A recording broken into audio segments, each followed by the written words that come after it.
today's recipe, I'm looking for a really good balance between hardness and conditioning, as well as bubbliness. So we're going with a predominantly tallow recipe with a few extras, of course, to make a balanced bar. Notice that our hardness is pretty good at 43. Our cleansing is on the low side, which basically means that your bar of soap will not be stripping of the skin. It will not strip moisture from your skin, basically. It's on the low side. All soaps cleanse, of course. The cleansing is misleading. It actually means stripping, like how drying it will be. And notice how conditioning our bar is. It's on the higher end. So this will be a very mild, gentle soap. We still hopefully will have some good bubbles. And what I love here is our palmitic and stearic acids. If you add them together, they're over 30, which means our bar will be very long lasting as well. All right, so feel free to pause your, if you're watching this on your TV or a tablet or whatever, you can pause the video and screenshot this recipe if you would like to try it as well. In addition, before I forget, our lye concentration, as most of you know by now watching my channel, I love the 40% lye concentration. That's a 1.5 to 1 ratio, so just a little bit more water than lye. It makes for bars that are easy to unmold. You can unmold them faster as well. And so it is my preference for soap making. Not all soapers soap at a higher lye concentration, but this is my favorite one that I've had a lot of good bars come from with this concentration. Our super fat's at 6%. So it should hopefully be nice and mild. And our fragrance roughly, of course, always check your particular fragrance you use to make sure it's at the safe amount, but a good kind of 5% range. Here is about 3 ounces of fragrance. And again, everything is in ounces and grams. For anybody who lives in a different part of the world, here in the US, of course, we use ounces, but everybody else is on the grams. So this recipe, of course, has everything listed in both. All right, let's get started. We will start by weighing out our coconut oil. Make sure your plastic bowl has the recycling number of 5. If you turn your container over, you can see a little triangle with a 5 in the middle. If it's the correct plastic, this plastic is extremely heat resistant and safe for soap making. Right now, you also see me adding our tallow in on top of the coconut oil, so carefully measure that out. The last hard oil we use is palm oil. I like to get mine from Brambleberry because it's sustainably sourced and high quality. I usually melt the whole container in the microwave first and kind of shake it up a little bit, and then I carefully pour it in at the correct ounces as well. While we are waiting for our hard oils to melt in the microwave, we're going to use Coastal Rain today from Brambleberry. I'm going to use the entire 4 ounces since that is the safe amount for this recipe according to the Brambleberry website and their fragrance calculator. What you see me adding here is kaolin clay. This is also from Brambleberry. I'm going to put in 3 heaping tablespoons into my fragrance oil and mix it up really well with a mini blender. This makes it where you don't have any white spots in your soap and blends it really well. Our Micas today are from Mad Micas, my favorite supplier. We're going to use Luna and Pool Party. So basically we're going with a light blue and gray color scheme here. I'm going to use 2 teaspoons of the blue mica for the majority of our batter, for about 3 pounds of the soap batter. And then the remaining a little over 1.5 pounds, we're going to use Luna, which is a beautiful gray color. So here you see me measuring out the 2 teaspoons of the blue, and we'll use 1 teaspoon of Luna. And then I like to mix my micas with a lightweight oil. Usually it's in about, if you use 1 teaspoon of mica, you can use 1 tablespoon of lightweight oil. So here you go. There's the 1 tablespoon, and I'm using a lightweight oil here. So I'll put in 2 tablespoons into the blue and 1 tablespoon into our Luna. If you're wondering what type of lightweight oil I am using here, I am using Brambleberry's sweet almond oil. So that is one of my favorite lightweight oils that I use in all of my micas. And now we blend them thoroughly with our mini mixer. It's super fast and easy and makes them ready to go for your soap batter. And I find that this eliminates any clumping, etc. that might happen. So this is my favorite way to mix all my micas as well before I add them to the completed soap batter. So you'll see all of that in just a little bit. Sorry about the plane noise that just happened. We live near an airport here up in Flagstaff. All right, so our warm oils, the hard oils, are now a little above 140, so that's perfect. This is when I like to add my soft oils, or those that are liquid at room temperature.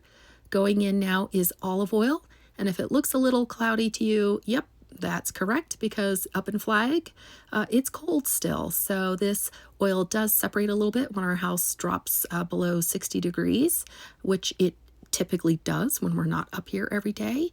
So I usually add it to the warm oils and I give it a nice good stir, and it completely warms it up, and it eliminates that cloudiness as well. So I shook it really good before I added it, and then with the warm oils, it warms it all up and it becomes clear again. The next one going in is avocado oil. I love the properties of avocado oil and what it adds to the soap, so I love to use this one in a lot of my recipes. And last but not least is our trusty castor oil to sustain our lather and our bubbles. I'm going to show you one of my little tricks that I haven't shared before on my channel. This is Mediterranean sea salt.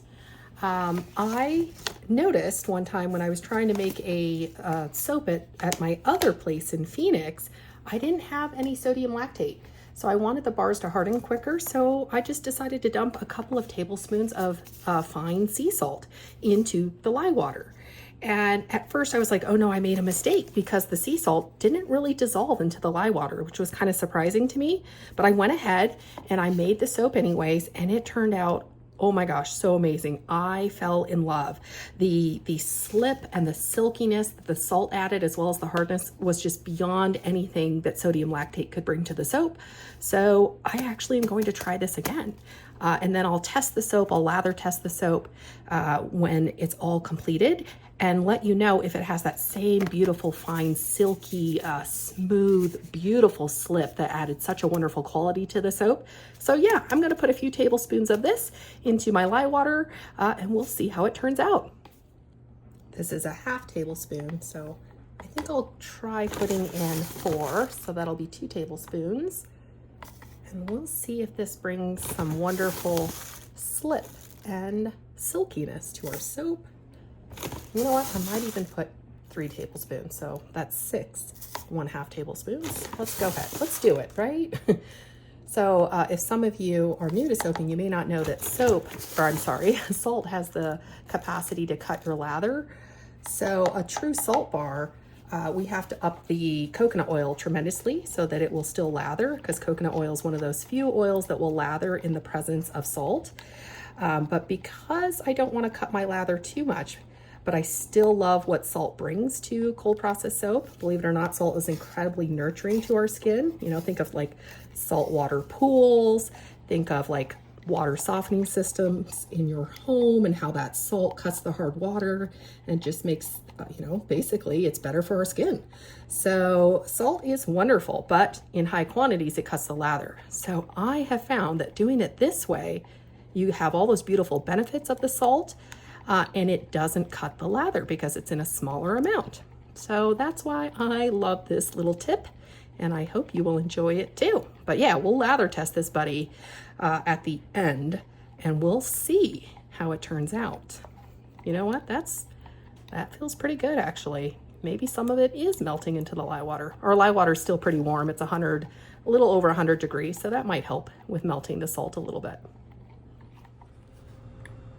All right, our oils are about 89 degrees Fahrenheit, so that's pretty darn good to start soaping with. Let's check our lye. I had to put it in the freezer to cool it down a little bit, and I noticed the salt did kind of settle at the bottom, so just make sure you stir it really well before you pour it into the oils. We're at 66, So I think we are good to go. I want the temps a little lower on this just because I know these particular oils tend to harden up, or, you know, speed trace basically. So I don't want it to get so hard too quickly where I cannot get our colors in. So I'm hoping the temps are low enough that we don't have a super speedy trace. Go ahead and keep stirring your lye to keep that salt solution in the actual liquid and not settled at the bottom. And then we'll carefully pour it in.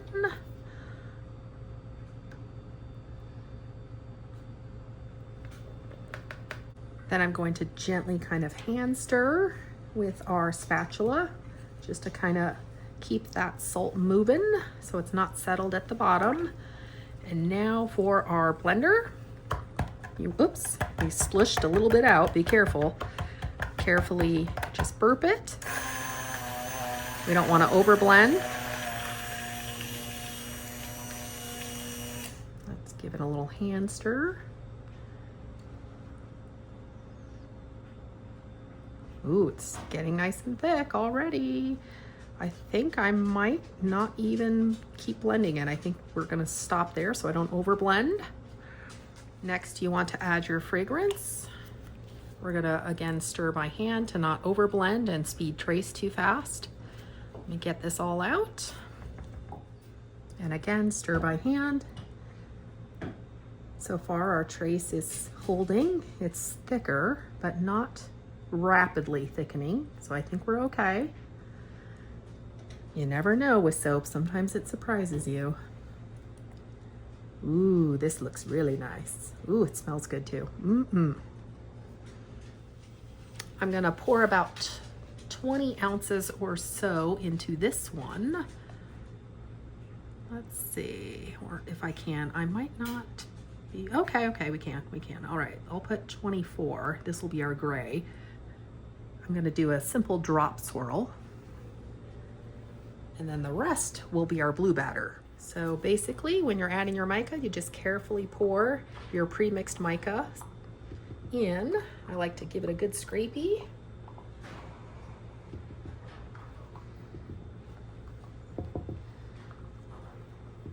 Yeah, that's good. And then you just gently stir by hand. Our batter, by the way, is behaving itself perfectly. It is not thickening any further. It stayed kind of at this, I would say, a little bit below medium trace. It's not thin, but it's not quite medium. It is really doing a great job. You can see how the tailings, when I just gently drop it over the surface, you can see a little bit of it at the top. So that's a beautiful, perfect trace right now. I am very happy with this. And that gray will deepen a little bit when we oven process our soap. Perfect. Now for our blue, I'm just gonna keep it in our bowl and we will just pour from the big bowl, since this is our bottom layer anyways for the drop swirl. It doesn't really need to be in a special pour container. So we'll get all of our blue mica in. This pool party is so pretty. Beautiful color. Micas did a great job on it. All right. There goes Murphy, in case you can hear him.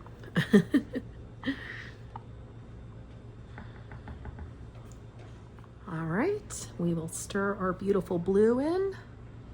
Ooh, so pretty. I had to get new bowls because all of my red ones that you see in my other videos, they eventually cracked. So, goes to show even plastic can wear down over time with soap making. So, always keep an eye on your bowls for any cracks, etc. You don't want to have liquid soap spilling all over your counters. All right. In all fairness, I did get them at the dollar store, so they were not very thick plastic. Oh, so this one, these bowls are a lot thicker, so I don't imagine I'll have the same problem. At least that's the hope. Oh, guys, this batter is perfect. It's behaving so well. Yay. I was so worried it would thicken too quick, but I think we're good. I have our Brambleberry 5-pound mold here ready to go. We're gonna carefully pour in our blue.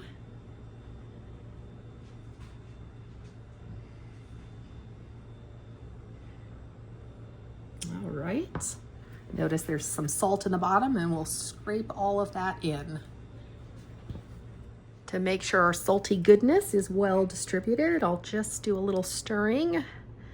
It feels pretty good, actually. I'm not feeling any major granules at the bottom of the soap at this point, so I think they will stay suspended. Ah, this is going very well, guys. Okay, for our drop swirl, we're just gonna quickly move back and forth across our soap from different heights so that we achieve different drops, basically. So from higher up, we'll sink lower down, and then closer to the surface, we'll stay at the top. We want some nice and lower. So let's see how this turns out. I might even actually swirl this a little bit now that I'm thinking about it. So let's get the rest of this in here. Ooh, all right. Before I swirl our soap, you want to tap it gently so that you release any air bubbles. They'll rise to the surface. There we go. This is a simple swirl tool that's also from Brambleberry. I've already bent it to fit our mold here, and we're just gonna do some simple figure eights. So basically, you're just gonna bring it up and down and up and down in a figure eight motion, and it'll create some beautiful swirls in this soap. All right, let's push straight down, and let's bring it up and down and up and down. Let me do some small circles over here and some more small circles. I want it to really have some pretty blue, have that blue come up from the bottom. And I think we are achieving that. Oh, there goes my washing machine. I'm always multitasking. Laundry and soap making. That's what we're doing today. All right, carefully clean off your tool here. All right, we are basically done. I'm just gonna carefully just smooth out the top or give it just a minor amount of texture since we have a little bit of that left over from where we dumped the rest of the soap.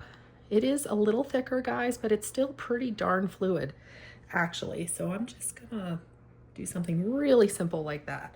I like that. All right, this is about 8 hours later. I oven process this. Basically, you put your soap in a warm oven. Make sure to turn your oven off. You can leave your oven light on to keep a little bit of heat in.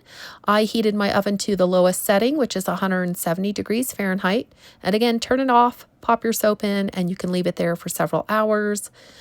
This soap was still a little bit soft to the touch when I unmolded it, so I didn't want to handle it too much. So I'm going to cut this one bar at a time just to prevent any damage to the soap. This was kind of a surprising color. It came out a little bit green, actually. It's not really blue at all anymore.